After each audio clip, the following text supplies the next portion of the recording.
My admission letter to high school had arrived, and it was time for me to leave my village on the slopes of the Ostrich Mountain for the first time and embark on a new chapter in my life.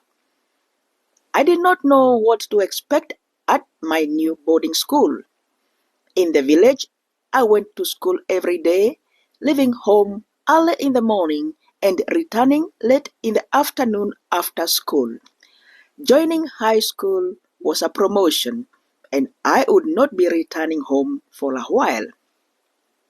My proud father undertook the journey to locate the school his daughter had been admitted to. It was far from the village, a distant high school where I could join my peers from other villages of our land who had also done well in their primary education, and they had passed their certificate of primary education examination. My parents bought me a big Mabati box filled with the new items required by the school I was going to join.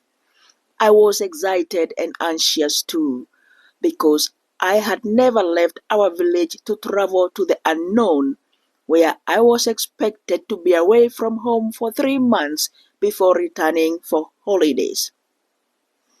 When he found out which high school I would be joining, we kicked off our journey as advised by the reporting dates.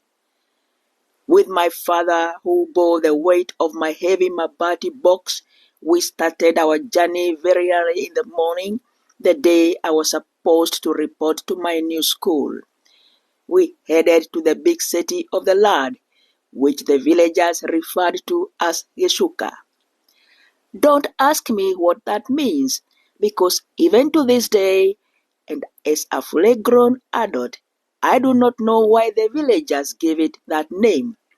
We traveled from the village to this Geshuka city, which is present-day Nairobi City. Our journey went smoothly, but was long and tiring. The bus must have been traveling at a snail's speed of 30 or 40 kilometers per hour. We traveled in a big bread-shaped bus of that time, which was famously known as the village bus.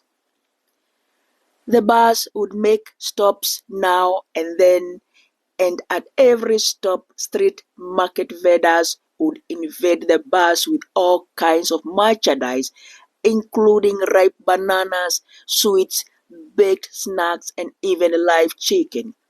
My father bought me anything I wanted to eat during the journey.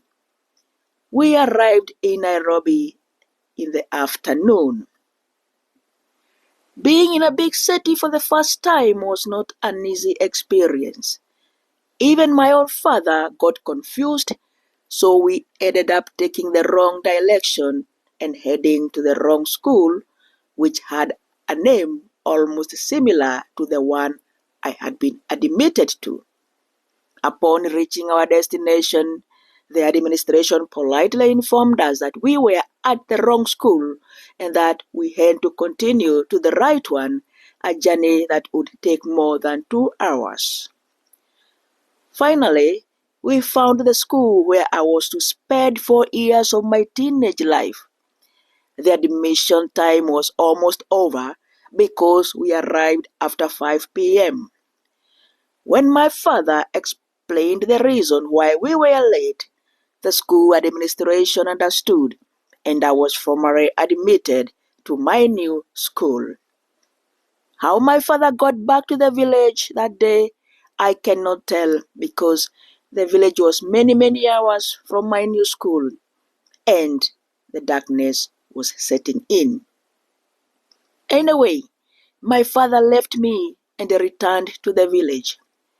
This marked the beginning of another brand new phase of my young life. With hundreds of new teenage girls at this new high school, the next 4 years would open another chapter for me, filled with many new memories and experiences. This exciting 4-year journey of secondary school was a great adventure. I could not wait to start my exploration. This is the end of chapter 15.